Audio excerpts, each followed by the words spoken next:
So we are recording our conversation with Anna for those that can't join us online tonight. And for those that are coming to London tomorrow, you'll be able to meet Anna in person in London's hottest nightclub in Shoreditch. And then we will have some breakout group chats about what we're thirsty for and our own journeys and what we've learned from Anna's book. And then we're going to combine, and Diana's going to guide that part of the session. We're going to get to a point where we combine last month's book, which was Tiny Experiments, which is what are the little things we can do to test new ways of changing behavior in our lives, with this month's book, how can we start to change our relationship with alcohol if we want to. Think about committing to some tiny experiments together, or individually, but in this little public forum together. So that's the plan. So thank you for being with us. Anna, welcome to Rebel Book Club. Thank you. Thank you so much for joining, and thank you for saying yes to doing two nights in a row with us. And I'm trying to skip the homework. Trying to skip the homework. Well, listen, you've given us some excellent homework this month at Rebel Book Club. And we were just chatting for a few minutes before you joined about all these different examples and the science and the social and everything that you mixed in to make this such an accessible, fun, but also really just a helpful manual for rethinking our relationship with alcohol, whatever it is, whatever our starting point is. And so what I thought we'd do is a little poll to gather some data, and then we're going to have a small group yet, but let's just do a little poll to see. Anna's question is, what are you thirsty for? So, and there are quite a few things that may be the reason why we reach for alcohol, or we used to reach for alcohol. I'm going to share a list now. Okay. I want you all to just click on the one that's the most common reason that you do currently or you used to reach for alcohol. And we'll see what data that picks up, and then you can tell more stories around this a bit later. This is anonymous, by the way, so it won't come up with anything. So here we go. You got a few seconds now. When I reach for alcohol, it's often because I'm thirsty for escape, connection, relief, confidence, reward, rest, belonging, numbing, silence, celebration. There may be more answers, there may be more reasons than that, but try and pick the one that's sort of most common in your mind, what's the real need you're looking for.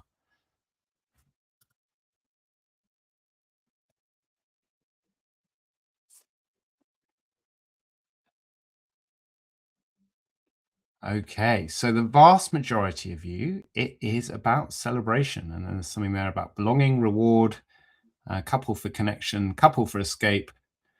No one has said numbing or going to sleep, which maybe is good news. Anna, how do those results relate to your own reason for originally thinking about what you were thirsty for? Oh gosh, well, they're great answers, aren't they? When I first asked myself that question, what am I thirsty for?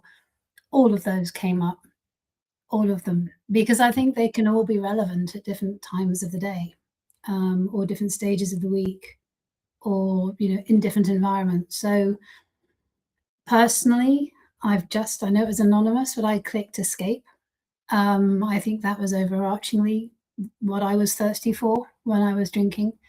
I'd sort of managed to create a life where I was very exacting and holding myself to high accounts, not allowing myself to really rest, striving, perfectionism, all sorts of dodgy things had crept in to my own way of being.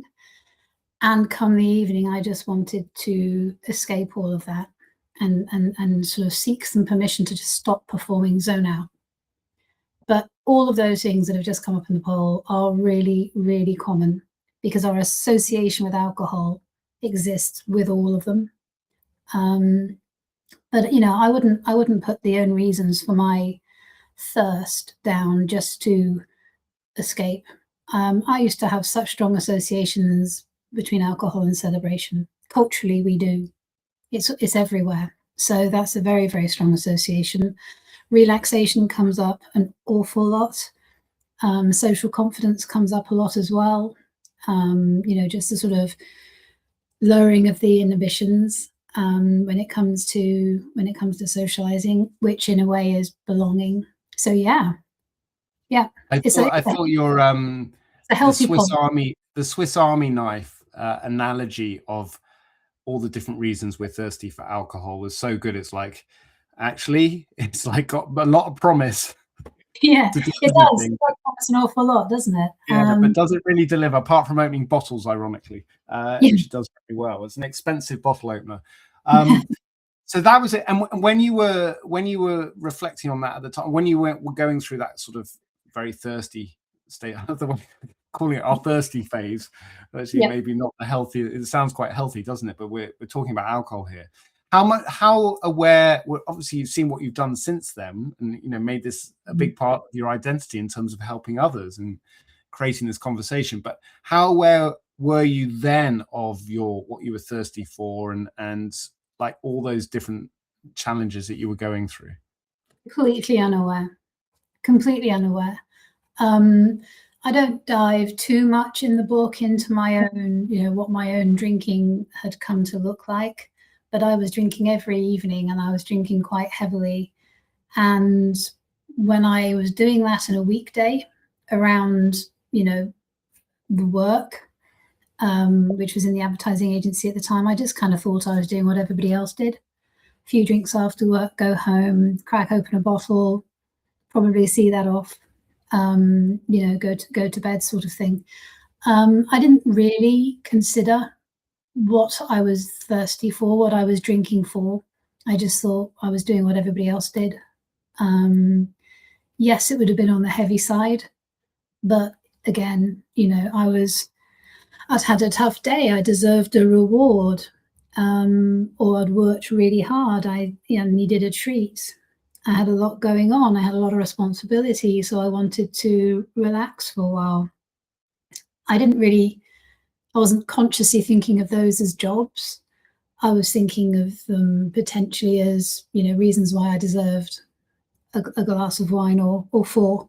And I think that is the problem. I think, one of the things that the book is intended to address is we're not conscious of why we're drinking often. We're drinking because it's the default for all of these things.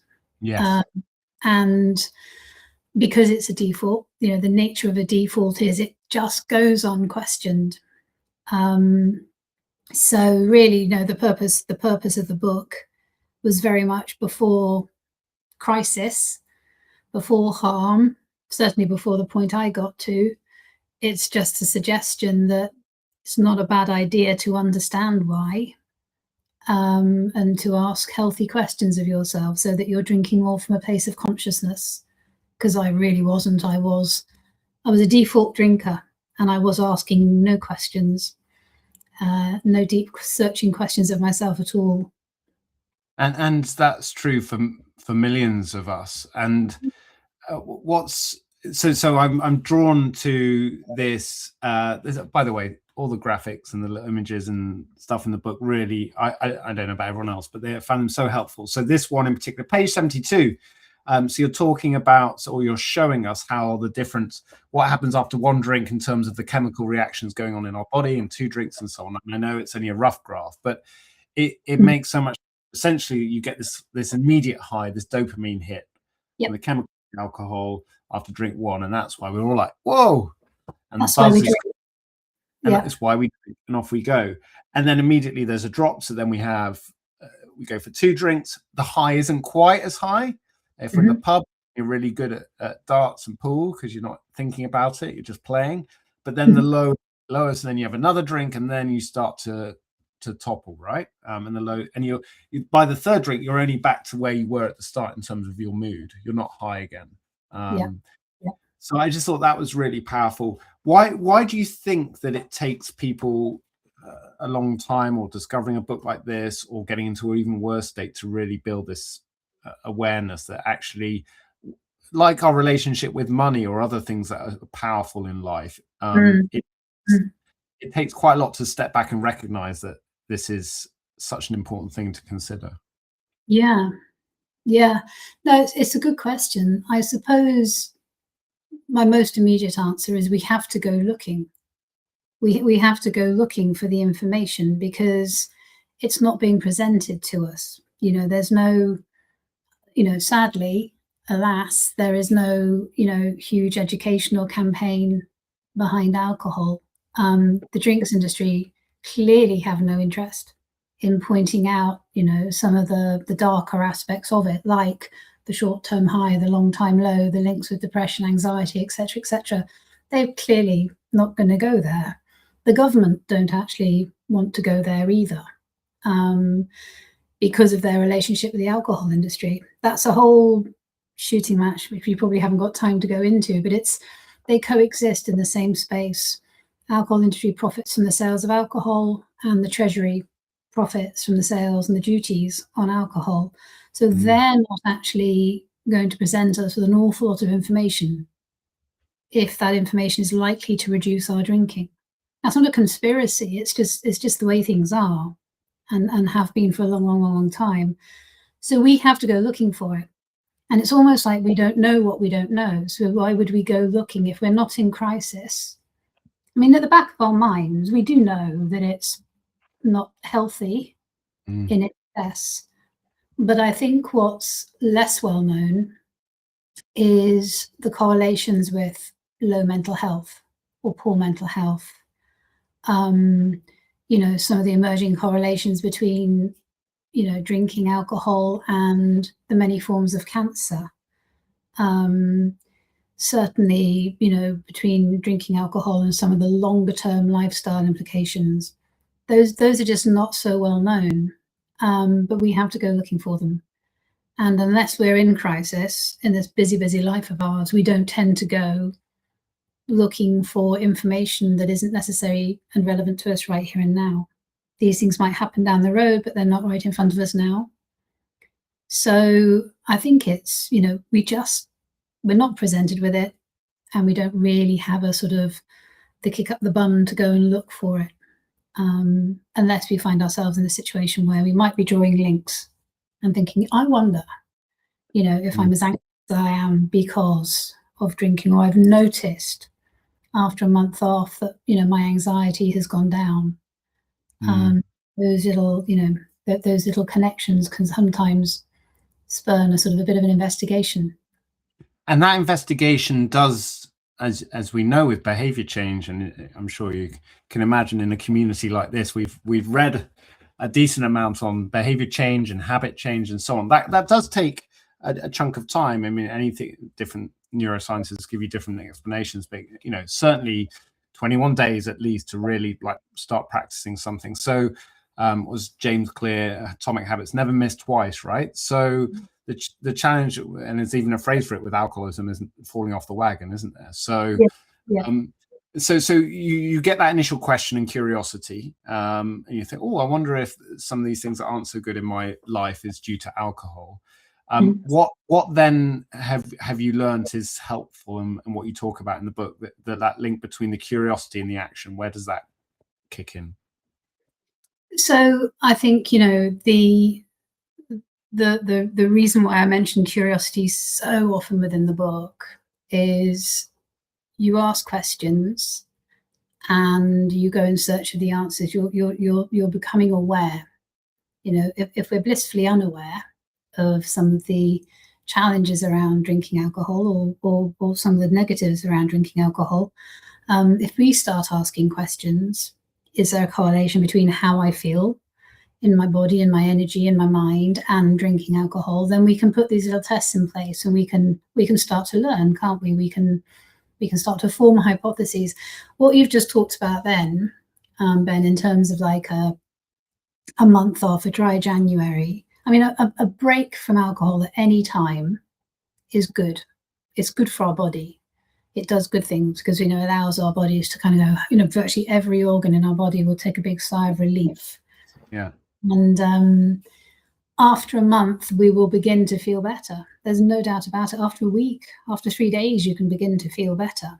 Yeah. But it's about, it's about having an element of curiosity to see, without having to say I'm giving up, or I'm taking the whole month off, or I'm taking 6 months off. You can say, I'm just not going to drink for the next few days, and I'm just going to see how I feel. I'm not committing, because of all those books that you've just talked about, the habit books, the brain completely flips out in terms of resistance, big dramatic change. Yeah. And the best curiosity I've ever come across as far as alcohol is concerned is never through big dramatic sweeping gestures of I'm giving up, this is it, I'm done. It's all about I'm taking a couple of days and I'm going to see, and then build up some evidence. Okay, I'm feeling a bit better, I'm sleeping, I'm going to take another few days, I'm going to see. Suddenly a week's gone by, I'm feeling better, let's try that for another week. And it's never about saying or giving yourself a sort of enough of a challenge such that resistance raises its head. It's just about these doable little stretches of time. And the psychology, so Anna, the psychology around building up the curiosity, and then, isn't that interesting? I do feel a bit better, and then building on it, versus the set that right. I've got 1 month. I'm going to go hard and not going to touch anything.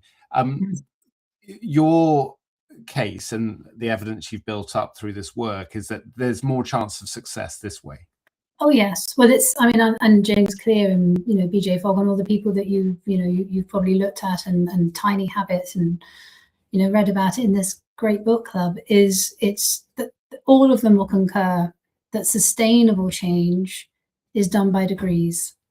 Sustainable change, it's like I like the analogy, and I think it's in the book, of instead of yanking the steering wheel in a whole new direction hard right, you just literally, by a few degrees, but consistently, over time, you will find yourself going in a new direction. But it's nudging, little incremental changes.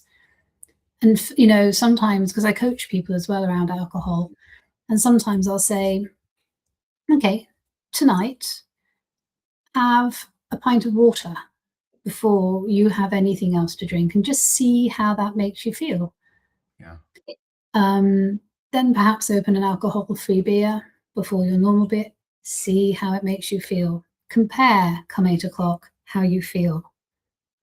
The next morning, if you alternate your drinks for the course of an evening, you will have half of your usual consumption. See how you feel. Think about how did you sleep? And then by doing these little things, you build up a body of evidence. And it's always very compelling because no one ever says, oh, I felt worse. You build up a body of evidence, and then that becomes the wind beneath your wings, as it were, because I want to feel like this more often. Yes. And before you know it, you've gone from maybe a very heavy drinker to a more moderate drinker, or moderate drinker to a only very occasional drinker. But it's just by degrees. Yeah. Because our brain does not like change. If we've been drinkers all our life, it doesn't like this notion that we're never going to do this again, or we're setting ourselves sort of almost preposterous thoughts. I'm not drinking this year. Doesn't like it. So all of the, the brain does what the brain is there to do, which is keep us safe, which is keep us in the familiar, which is keep us in the drinking patterns. You don't want to do that. Oh, you don't know what it's like to be a non-drinker. Don't do that. You're all right. Just carry on. You're not too bad. Yeah. And the storytelling around that in British culture, and chatting with Diana and Anchor about Eastern European culture as well. It's so intense around that identity stuff.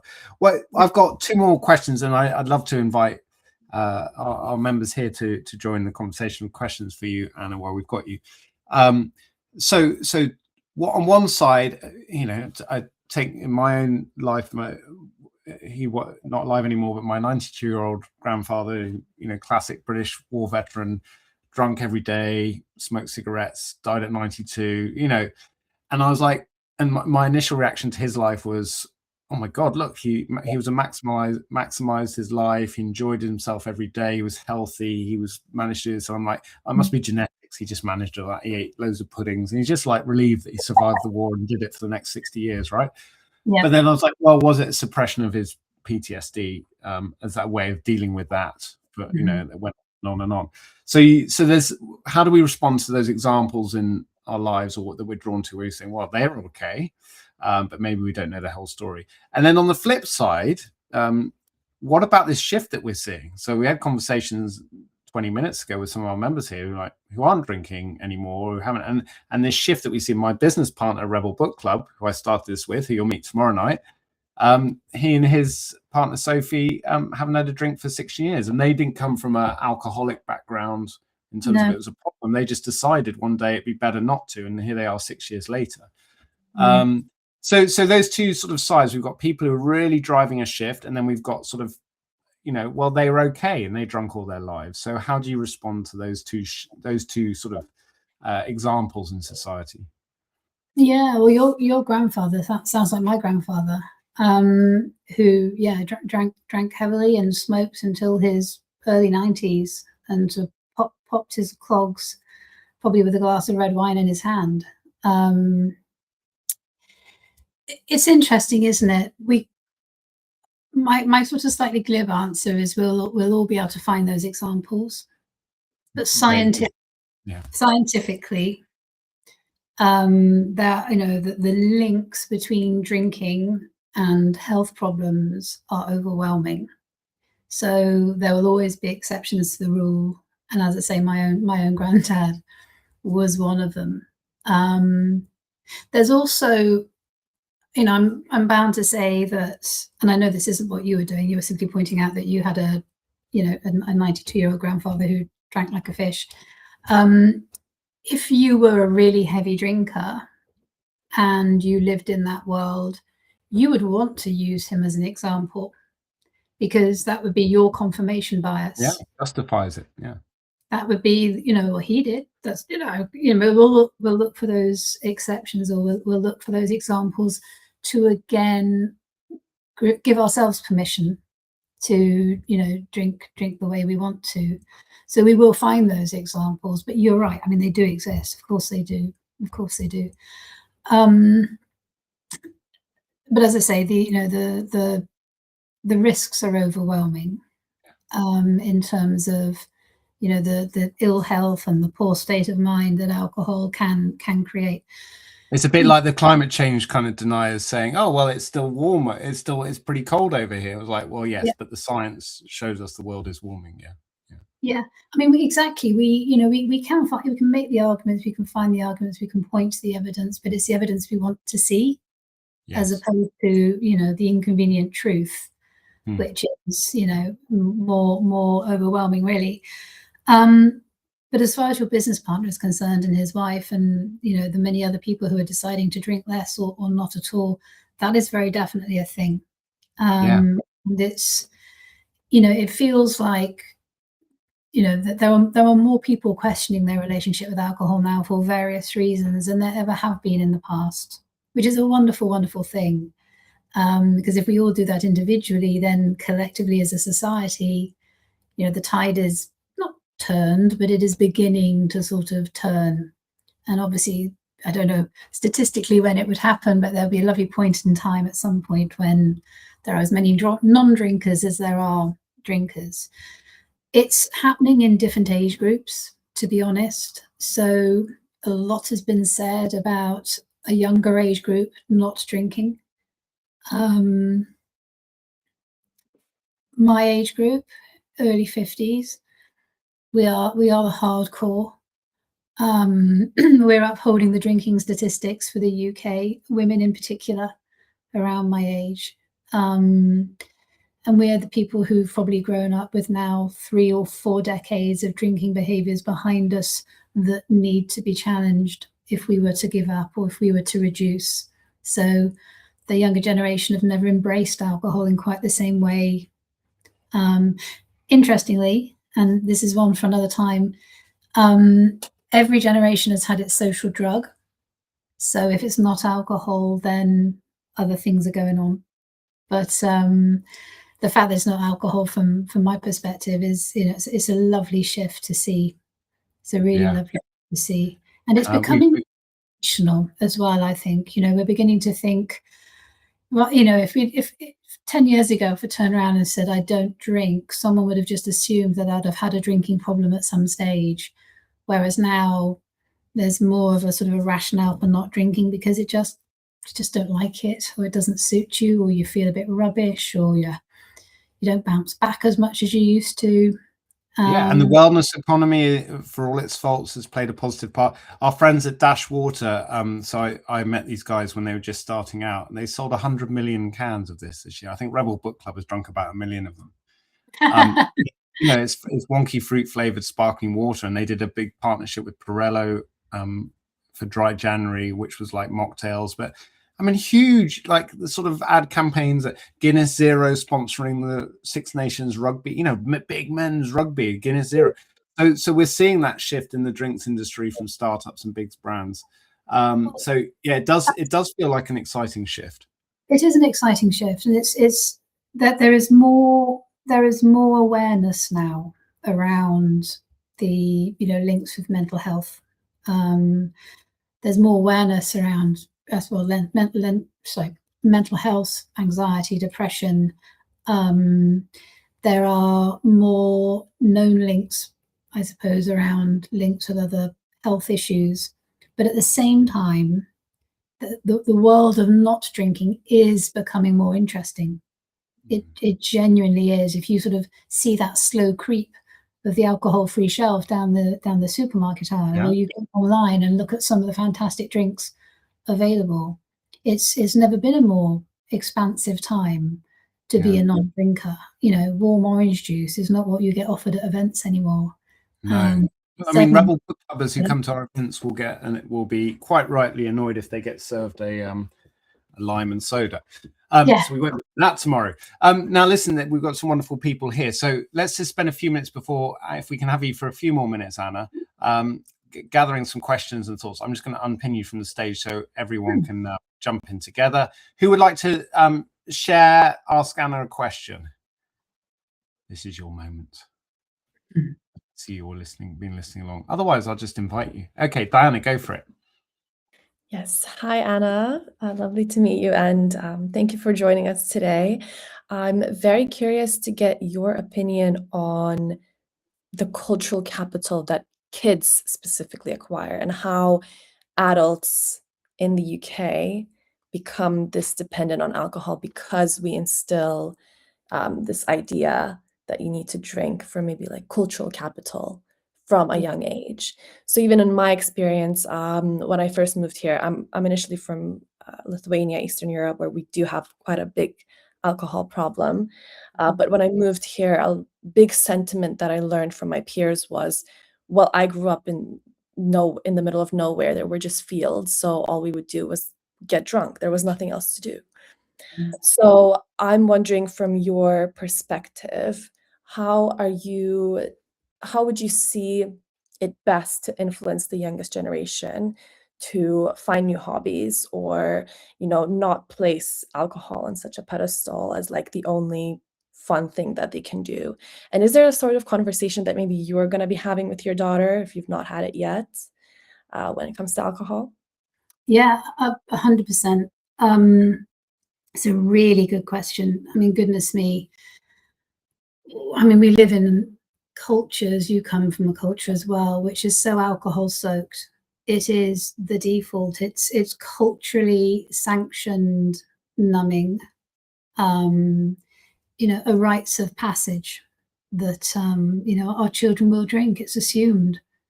Maybe not quite so much these days if the kids are sort of slightly pushing back, but it is assumed.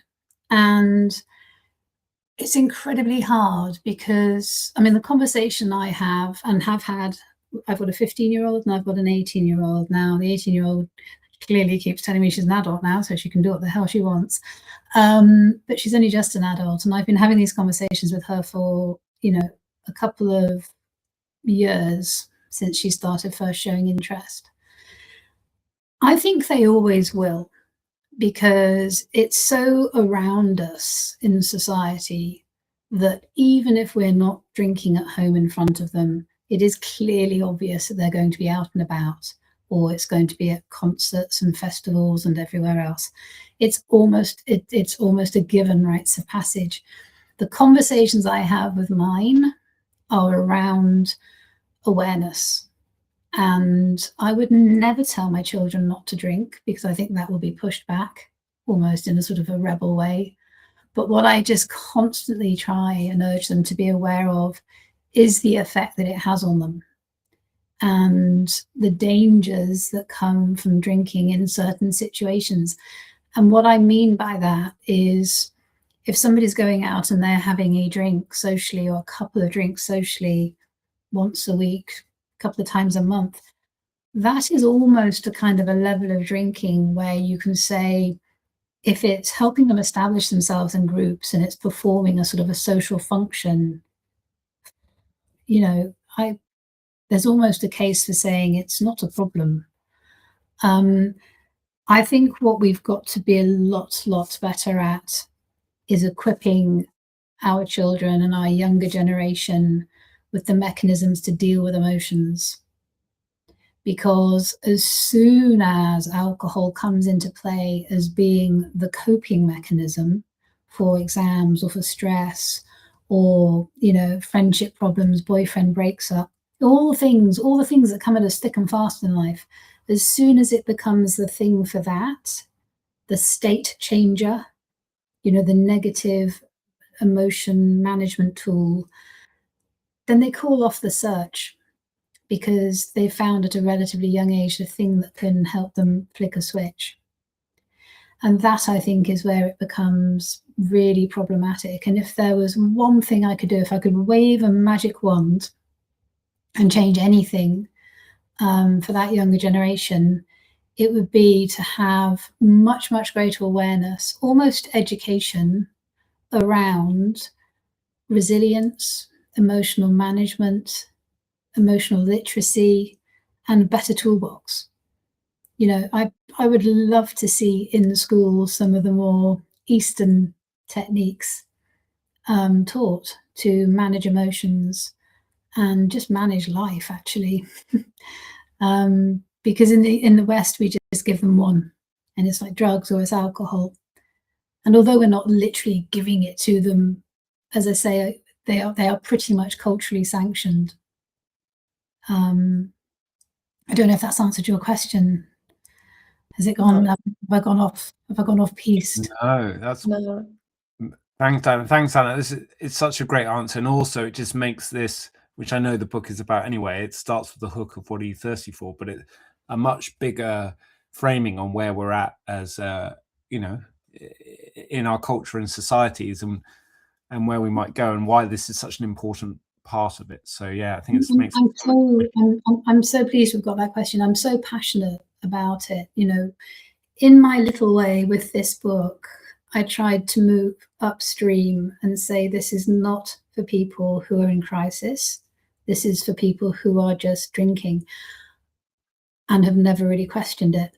What I'd love to do is move upstream again and say, you know, before that point when our children, you know, still school-age children, are exposed to all the opportunities to go and drink, what can we be doing at that point to actually be presenting them with different solutions that are going to serve them better lifelong?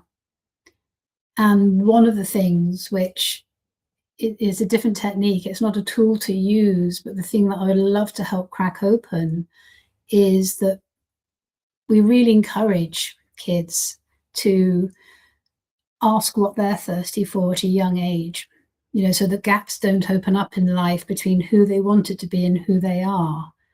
You know, that they have more confidence, that they recognize the gift in themselves, that they can go out and, I suppose, not find themselves in situations where they're adrift in the first place from, you know, the things that they want. Yeah.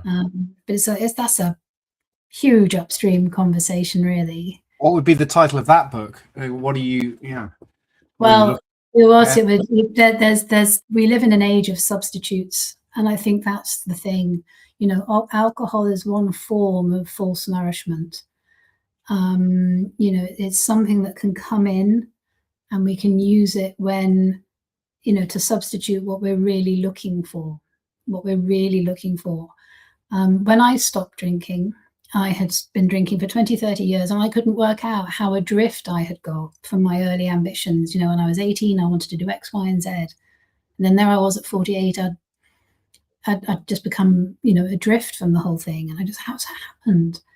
well, I'd numbed my way through 30 years such that I'd stopped listening to what I really craved. And I'd blocked out the signals that were trying to tell me whether I was on the right course or whether I was happy or not.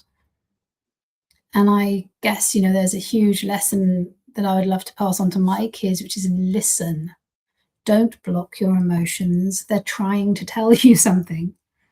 Listen and be alert and aware to what you need. And don't be ashamed about going for it, for nourishing yourself in the genuine way. No need for substitutes. Maybe there's a collaboration with your daughter in the future, Anna, on the next book. Emma, I can see you nodding along. Have you got thoughts on this topic, book, insight? Yeah, so I do drink alcohol. I have cut back significantly from what would have been a reasonable amount, as in certainly more than I would have admitted to my doctor. I find I love the non-alcoholic beers. So I do, and your book made me think an awful lot about why do I drink.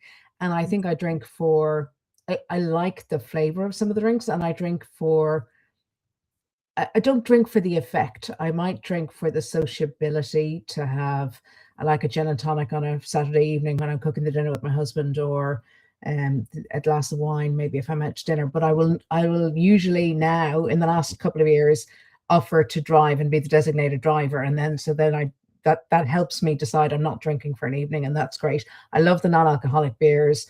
I wish there was more nice, decent non-alcoholic wine, because I do think, and particularly thinking through the exercise in your book, I'm not drinking for an effect. I don't want to get drunk. I don't want to be merry. It's not to make me feel anything or change the way I am. I just enjoy the flavor. So I'd be happy if I try Wednesdays to Maine. Okay, I'll have a look and see if I can get that in Ireland. But I come from a very Irish situation. I'm laughing about the children, because to tell a story against myself, I have twins who are 23, and they put off drinking for a reasonable amount of time and are pretty good if they get into that stress situation you're talking about. My son will go for like a 3-hour walk, and my daughter will put on some loud music on her headphones and dance around. They do both drink alcohol, and I have seen them with a bit of excess, but not too much. But they put it off for a long time, because I came home at one stage when they were about 13 or 14, and I had been out for dinner, business dinner, with somebody I knew, and she and I got on really well, and we ended up having at least a bottle of wine each, and possibly a couple of cocktails afterwards or whatever. And I came home rather merry in a taxi, and came in the door, and my children were playing with a skipping rope. And I said, "Oh, I love skipping. I haven't skipped since I was a child." And in my dress and my high heels, I started with the skipping rope, and they were like, "Daddy, stop her, she's going to fall." And he was like, "I can't stop her when she's like this." And they were terrified I was going to hit my head on a marble thing. And then my daughter turned around and said, they said, "What's wrong with her?" And Dad said, "Oh, she's had a bit too much to drink." And they were like, "Is that what alcohol does?" And they were like, "Yeah." And they were, "Oh, we're never drinking." Yeah. So it put them off while their school friends were starting. It did put them off until they were 18 or leaving school. Yeah. But no, I loved the book, and I loved it. It made me think about, why do I do it, and can I do less? So what I've realized since reading it is, actually, even when I'm out and I do fancy a drink and decide that I'm having one, I make a conscious decision that actually 1 or 2 is the maximum that I want. And actually, if somebody tops up my wine for the 3rd glass, I'm going, actually, I don't really fancy anymore, and I can stop. Whereas previously I would have just kind of kept letting somebody top it up. So it all helps. And there are other strategies I've read about before, like having the drink in your non-dominant hand, or having a glass of wine as well, or as you said, the zebra striping. But having it in my non-dominant hand helps as well, and making sure you put it down between sips. All those things help. So sounds like you've got that practice. Good. Yeah. And so I have, every so often I give it up for a month at a time or something. And then I kind of say on a Friday evening, "Oh, I do fancy something," and I go back to it. So I don't think I'll ever give it up completely, but I am very much more conscious than I would have been 5 years ago. So the answer for the youth is one night of bad role modeling for our children, and that will set them on the right. Yeah. That scared the bejesus out of them, basically. Yeah, exactly. And now listen, Anna, I'm conscious of that you need to jump off. But if you can answer this question from Marge, who's put here in the chat before we do, what's your drinking habit? Yeah, favorite non-alcoholic drink. And this question of potentially upping the drinking age to 21 in the US, do you think that would make a difference in places like the UK? Well, the easy one first. My favorite alcohol-free drinks. I like a lot of the alcohol-free beers, I have to say, and as Emma said, there's, you know, the sort of the gap between the alcohol variety and the non-alcoholic variety is quite close. It's quite narrow now when it comes to beers. Wine, dodgy territory. As she said, there are some very good non-alcoholic wines around, but they are a bit few and far between, and they tend to be a bit more pricey. And you have to tend to send off for them. They're not necessarily stocked in bulk. So I actually really like some of the this would be a tip actually. Instead of thinking, you know, I'm a gin drinker, I'm going to go and look for an alcohol-free gin, or I'm a rum drinker, I'll go and look for an alcohol-free rum. Some of the best drinks I have discovered are not when I've gone looking for a substitute of a known thing, but I've tried one of the new aperitifs that isn't modeling itself on a gin or a vodka or rum or whiskey. It's just, you know, two guys getting together in a distillery somewhere, deciding what would I like to drink, you know, what notes and tones and, you know, what kind of flavor profile would I like to drink. So they're not trying to mimic a known product. They're just coming up from scratch with what they believe is a sophisticated adult drink, and there are lots of those around. You've got to go searching. Sometimes you have to spend a bit of money trying before you know, find the one that you like. But some of those aperitifs and non-alcoholic spirits are very, very good. Very, very good. I love a drink called Botivo, and I think we're having that tomorrow. Are we? Happy day. We better check, but I think that's on the menu tomorrow. Botivo is a great drink. I hope you get commission from these recommendations that you're doing on a regular basis. Yeah. And if you are going to go wines, then the sparkling wines are infinitely better. The non-alcoholic sparkling wines are infinitely better than the non-alcoholic still wines, and whites are better than reds. We could do a whole session on this, couldn't we? We could. What was the second part of the question? There was a second. Well, upping the we'll making it 21 legal for drinking change things, or make the rebellion stronger? I think it would change things positively, because, you know, 16-year-olds can get away with looking 18. They're much less likely to get away with looking 21. So the higher you raise, or, you know, the age group, then I think the later we will find people drinking or being able to access it. But it's not enough on its own. You know, there has to be, it has to be kind of partnered with an educational program as to why that is happening. Because otherwise it just looks like legislation for the sake of legislation. But if that kind of legislation was partnered with an awareness program about why it is a good idea to hold off drinking till later, along with a reduction in, you know, the sort of permissions around marketing. Because if you've got the advertising world marketing away in the same way, they're still putting those messages out in front of people, whether we want it or not.